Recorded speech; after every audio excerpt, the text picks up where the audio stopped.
নমস্কার, আমি Sapphire James and astrological consultancy থেকে বলছি, শ্রী অনুপম চক্রবর্তী। এটা কিন্তু বিশালভাবে সতর্ক করছি। রাহু ট্রানজিট 18 মে এবং তার সাথে জুপিটারের ট্রানজিট মিথুনে। তো এই রাহু, আমি একদিনই বলেছিলাম, 1.5 বছর করে এক একটা রাশিতে থাকে এবং যেখানে থাকে রাহুর পঞ্চম, সপ্তম, নবম এইসব স্থানে কিন্তু, এবং দ্বাদশ এইসব স্থানে কিন্তু রাহু দৃষ্টি থাকে। তো প্রত্যেকেই সতর্ক হয়ে যাবেন, বা যদি সম্ভব হয় ভালো কোনো জ্যোতিষীর কাছে কনসাল্ট করে নেবেন রাহু আপনার কোন কোন ভাবকে এফেক্ট করছে। এতদিনে যেমন মীন রাশি বা মীন লগ্ন যাদের ছিল, তাদের ওইভাবে রাহু থেকে তাদের পারিবারিক লাইফে কিন্তু অনেক অশান্তি করিয়েছে এবং তারা অনেক ক্ষেত্রেই কনফিউজড হয়ে গেছিল। মানে যখন, দেখুন, আমাদের কর্তব্য, যখন আপনি বিপদে আছেন তখন আপনার পাশে দাঁড়ানো, কিন্তু রাহু এমন একটা প্ল্যানেট, ও আপনাকে সেই সময় সেই ভালো লোকের কানেক্টেড হতেই দেবে না, এবং দ্যাটস দ্য ট্রু। দেখুন, 2.5 বছর ধরে আপনি কিন্তু শনির ঢাইয়া, শনির সাড়ে সাথী, সে দ্বাদশে হোক, রাশিতে হোক, শনির সাড়ে সাথীতে আপনি অনেকটাই সময় পাবেন নিজেকে কন্ট্রোলে নিয়ে আসা, কিন্তু রাহু কিন্তু আপনাকে সেই জায়গা দেবে না। রাহু ঢোকার সাথে সাথেই কিন্তু প্রথম কথা, রাহু যে হাউসে ঢুকবে সেই হাউসটাকে নষ্ট করবে, তার সাথে যে প্ল্যানেটটা বসে আছে তাকে নষ্ট করবে, তার 7th হাউসকে দেখবে। 7th হাউস থেকে আমরা কনজুগাল লাইফ বিচার করি, হাজব্যান্ড ওয়াইফের পজিশন। 7th হাউস থেকে আমরা এনি টাইপ অফ ট্রানজ্যাকশন বিচার করি, বা 7th হাউস থেকে আমরা পার্টনারশিপ বিজনেস বিচার করি, 7th এবং 3rd। তো সেক্ষেত্রে কিন্তু 7th হাউস আপনার ডিস্টার্ব হয়ে যাওয়া মানে মাথায় যেন থাকে, স্বামী স্ত্রীর সম্পর্কের মধ্যে একটা অদ্ভুত তিক্ততা চলে আসে, এবং সেটা অদ্ভুত ভুল বোঝাবুঝি, এবং সেটা কিন্তু রাহুই করাবে। তো অতএব পঞ্চম ভাব, রাহু যদি ট্রানজিট করার পরে আপনার পঞ্চম ভাবকে দেখে, তাহলে আপনার হায়ার এডুকেশন, আপনার সন্তানের স্থানটা কিন্তু ডিস্টার্ব করে দেবে। রাহু যদি নবম স্থানে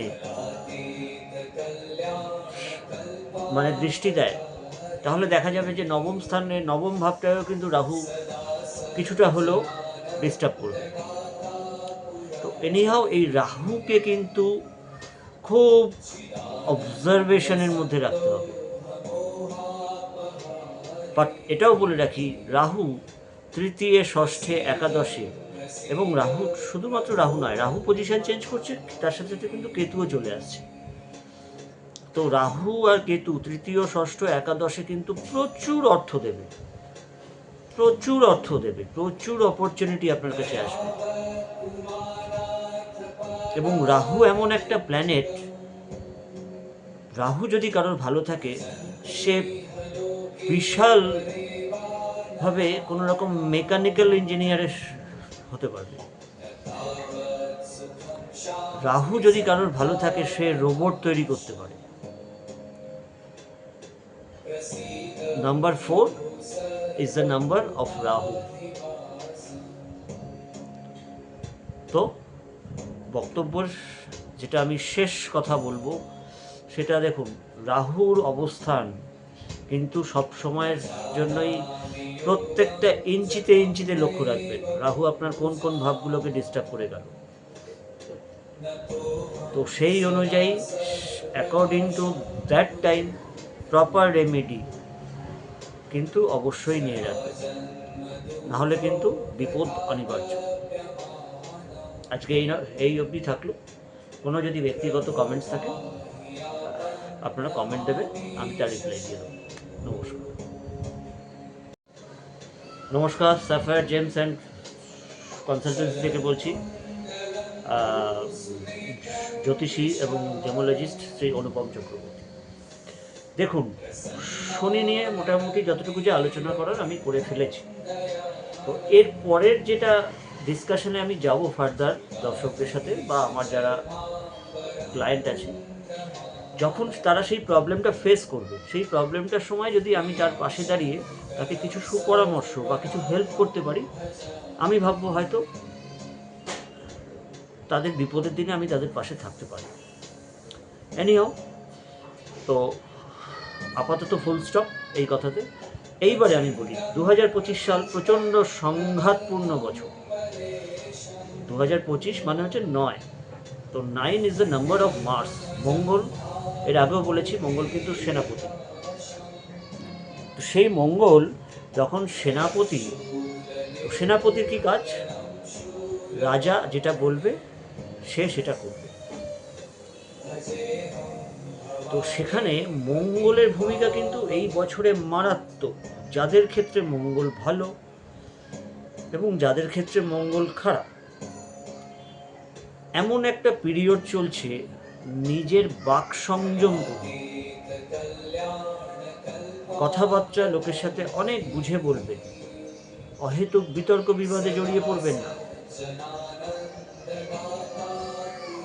এবং আজ থেকে ঠিক 3 মাস আগে আমি যে প্রেডিকশন করেছিলাম গতকালও কিন্তু সেই জিনিসটা মিলে গেল। কোনো বহুতল ভেঙে পড়ার আশঙ্কা, একসাথে অনেক লোক গৃহহীন হয়ে যাওয়ার আশঙ্কা, ন্যাচারাল ডিজাস্টার, এটা কিছু না, শুরু কেমিক্যাল ওয়েপেন্সের যুদ্ধ। তো সেটা আমরা দেখতেই পাচ্ছি লাস্ট 1 বছর ধরে। তো এখানে যেখানে মঙ্গল কানেক্টেড এবং রাহুও অলমোস্ট নিজের প্লেস চেঞ্জ করছে, তো সেখানে কিন্তু একটা হিংসাত্মক ঘটনামূলক, এবং মঙ্গল যখন কন্যায় আসবে সেটা একটু দেরি আছে, সেই শনি মঙ্গলের যোগে কিন্তু একটা অদ্ভুতভাবে আরও বড় আকারের কোনো ন্যাচারাল ডিজাস্টার অপেক্ষা করে আছে। অতএব মঙ্গলকে কিন্তু একেবারেই অবহেলার চোখে দেখবেন না। আমি প্রত্যেককে কিন্তু বলি যে হ্যাঁ, মঙ্গলের একটা রেমেডি করে রাখা অবশ্যই দরকার। একটা ছোট্ট রেমেডি দিই আপনাদের। রক্তপ্রবাল ছাড়াও, কেননা আমি যেহেতু জেমোলজিস্ট, অর্থাৎ আমি যদি রক্তপ্রবাল করে থাকি, তাহলে লোকের কাছে একটা ভুল ইঙ্গিত যাবে। একটা ছোট্ট রেমেডি দিয়ে থাকি। এভরি টুইসডে হনুমানজির মন্দিরে যাবে, একটা দেশলাই কাঠি নিয়ে হনুমানজির ঠিক পায়ের তলায় রেখে দিয়ে চলে আসবেন, এবং সেটা কিন্তু কাউকে জানিয়ে করবেন না, রাইট? 21টা মঙ্গলবার একটু করে দেখুন তো ম্যাজিক্যাল রেজাল্ট পান কিনা। আজ এই অবধি, নমস্কার।